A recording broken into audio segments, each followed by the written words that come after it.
Hey guys, আসসালামু আলাইকুম। আজকে আমি চলে আসলাম মানিকগঞ্জ বালিয়াটি জমিদার বাড়ি। বালিয়াটি জমিদার বাড়ি দেখতে হলে আপনাকে যেতে হবে মানিকগঞ্জ জেলা থেকে প্রায় 8 কিলোমিটার দূরে সাটুরিয়া উপজেলায় বালিয়াটি গ্রামে। বালিয়াটি জমিদার বাড়িতে প্রবেশ জনপ্রতি 30 টাকা প্রবেশ মূল্য প্রদান করতে হয়। এছাড়াও মাধ্যমিক স্তরের ছাত্রছাত্রীদের জন্য বিশেষ ছাড় রয়েছে। তাদের ক্ষেত্রে আইডি কার্ড প্রদর্শন সাপেক্ষে টিকিট মূল্য মাত্র 10 টাকা এবং বিদেশি নাগরিকদের জন্য প্রবেশ মূল্য 400 টাকা। শিশু ও প্রাথমিক স্তরের বাচ্চাদের জন্য কোনো প্রবেশ ফি লাগে না, সম্পূর্ণ ফ্রি।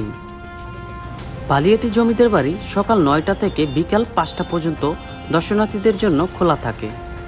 বালিয়াটি জমিদার বাড়িটি বর্তমানে বাংলাদেশ প্রত্নতান্ত্রিক বিভাগের মাধ্যমে সংরক্ষণ ও পরিচালনা করা হচ্ছে।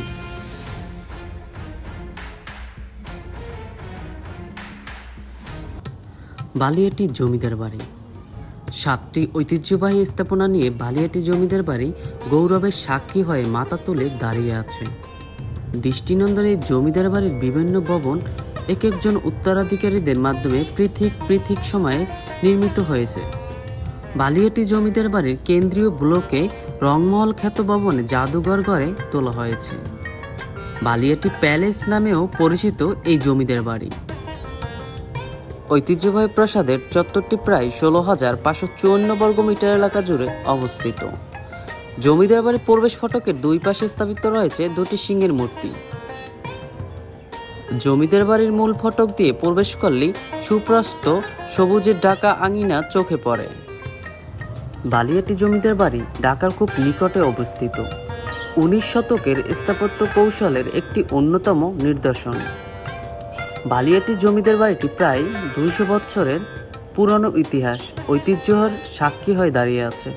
এই বাড়িটি থেকে তৎকালীন সময়ের মানুষের জীবন জীবিকা, চালচলন, আনন্দ, বিনোদন আর শৌখিনতার পরিচয় পাওয়া যায়।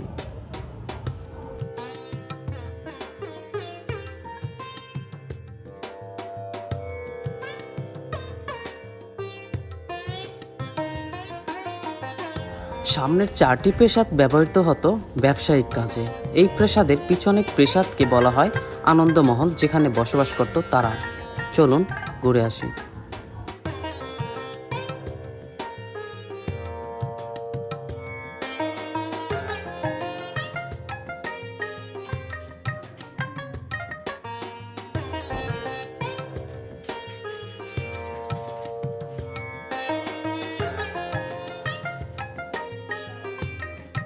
জমিদার বাড়িটিতে অনেকগুলো স্থাপনা রয়েছে, যেগুলো 5টি পৃথক ভাগে বিভক্ত। সর্বমোট 8টি সুবিশাল দ্বিতীয় তলা ও তৃতীয় তলা স্থাপনা রয়েছে। যারা এই জমিদার বাড়িতে আসবেন, অবশ্যই এই জায়গাটি ছবি তোলার জন্য পারফেক্ট জায়গা। 18 শতকের মাঝামাঝি সময়ে গোবিন্দরাম সাহা নামের এক ধনী লবণ ব্যবসায়ী এই মহাজন এই এলাকা জমিদারি ভিত্তি স্থাপন করেন। বাড়িটির এখনও ছোট বড় মিলিয়ে প্রায় 200টি সুন্দর কক্ষ রয়েছে। জমিদার বাড়ির একটি অংশ বর্তমানে জাদুঘর হিসেবে ব্যবহৃত হচ্ছে, যেখানে পুরানো আমলের বিভিন্ন নিদর্শন সংরক্ষিত আছে।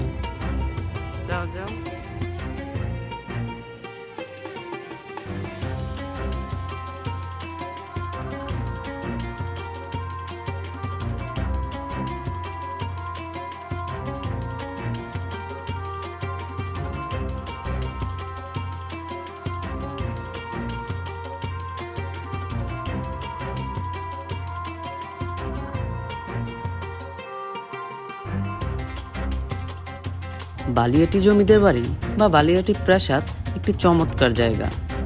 মানিকগঞ্জের সাটুরিয়ায় অবস্থিত 19 শতকের এই ঐতিহাসিক স্থাপত্য চমৎকার পিলার, কারুকার্যময় ও বিশাল সিংহদ্বার রয়েছে, যা ফটোগ্রাফি প্রেমীদের দারুণ ছবি তোলার সুযোগ দেয়।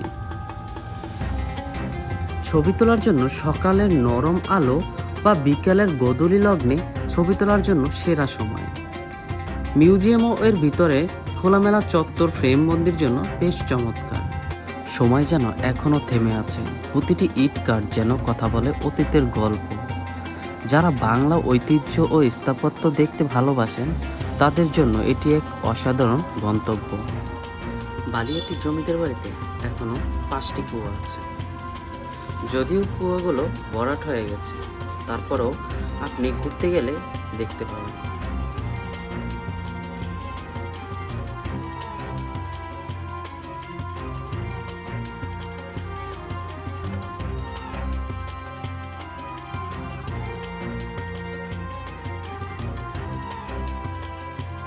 সব মিলিয়ে 5টি কুয়া আছে, সবই ভরাট হয়ে গেছে। ঐতিহাসিক বালিয়াটি জমিদার বাড়িতে দর্শনার্থীদের সুবিধার জন্য টয়লেটের ব্যবস্থা রয়েছে। শত বছর আগে এই ঘাটেই হয়তো রূপচর্চা আর গোসলে মগ্ন থাকতেন জমিদার বাড়ির রানীরা। আনন্দমহলের সেই নীরব সাক্ষী এই পুকুর ঘাট। শত বছর আগে হয়তো রূপচর্চা আর গোসল মগ্ন থাকতেন জমিদারের রানীরা, তবে স্মৃতিস্বরূপ হিসাবে আমরা হয়তোবা ভিডিও ফ্রেমে কিছুক্ষণের জন্য বন্দী হয়েছি। আর যদি আপনারাও চান এই জমিদার বাড়িটিতে ঘুরে যেতে পারেন। বর্তমান সঠিক পরিচর্যার অভাবে পুকুরের শান বাঁধানো ঘাটগুলো বর্তমান কিছুটা জরাজীর্ণ ও পুরনো রূপ নিয়েছে, তবে এর ঐতিহাসিক আমেজ ও চারপাশে পরিবেশ দর্শনার্থীদের আকর্ষণ করে। আপনি যদি বালিয়াটি জমিদার বাড়ির নান্দনিক সৌন্দর্য ফ্রেমে বন্দি করতে চান, তাহলে আপনাকে একটু কৌশলগত সময় বেছে নিতে হবে। সপ্তাহের ছুটির দিনগুলোতে পর্যটকদের ভিড়ে ফ্রেম নষ্ট হয়ে যেতে পারে, তাই শান্তিতে ঘুরতে, দেখতে এবং মনের মতো ছবি তুলতে যে কোনো কর্মদিবসে প্রথম প্রহরে সকাল 10টার দিকে পৌঁছানোর চেষ্টা করুন। কিভাবে আসবেন এই নান্দনিক জমিদার বাড়িটিতে? ঢাকা গাবতলী বাস টার্মিনাল থেকে আরিচা বা মানিকগঞ্জগামী যেসব বাস সাটুরিয়া হয়ে যায় সেই সব বাসে করে যেতে পারবেন। ভালো হয় গাবতলী থেকে সাটুরিয়াগামী এসবি লিংক পরিবহন গেলে সাটুরিয়া পার হয়ে সাটুরিয়া 0 পয়েন্ট নেমে যেতে হবে। বাসের সুপারভাইজারকে বালিয়াটি জমিদার বাড়ির কথা বললে নামিয়ে দেবে। ঢাকা থেকে বাসে সাটুরিয়া 0 পয়েন্ট যেতে সাধারণত 2 ঘন্টার চেয়ে একটু বেশি সময় লাগে, তবে জ্যামের কথা মাথায় রেখেই আপনাকে রওনা দিতে হবে। 0 পয়েন্ট যেখানে, সেখান থেকে জমিদার বাড়ির দূরত্ব 1 কিলোমিটার। ইজি ব্যাগ বা সিএনজি অটো দিয়ে 20 থেকে 30 টাকা ভাড়ায় দিয়ে যেতে পারবেন বালিয়াটি জমিদার বাড়ি অথবা বালিয়াটি প্যালেসে।